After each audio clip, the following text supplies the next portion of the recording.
Guys, here we go. This is skill 14, at least that's what we're calling it. This is very similar to skill number 8, as in we use the same shape with our right hand for the chords. Starting on top G, you've got G, E, C, A. So you get that shape, or you play it down an octave, G, E, C, A. So all it is, skill 14, is that we're combining glissando with those chords and moving those chords around. So down the octave here. I'll even take some of the reverb off that to make it a little bit cleaner. And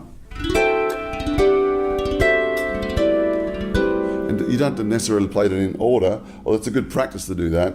So let's start at top G. So I've got my thumb on top G, then D, then G, then E, then C, then A. Get that shape. So literally what it looks like in your right hand is there's a string in between each finger, gap. And so you just get your hand used to get the right hand used to keeping that shape.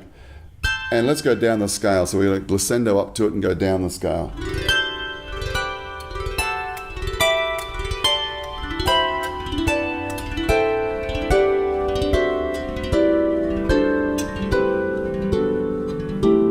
Now this time, I want you to experiment just going around the different notes.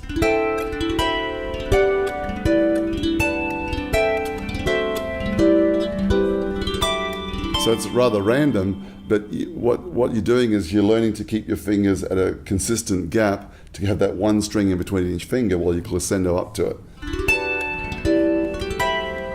Try doing big jumps, so start low and go high.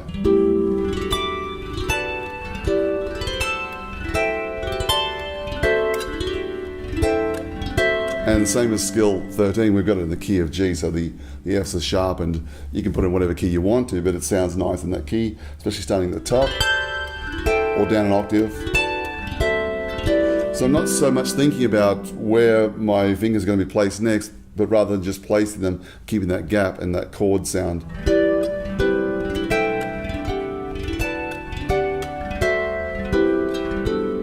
There's no real wrong place to put your hands, so that's a great skill, great fun thing to do. All right, enjoy practicing that.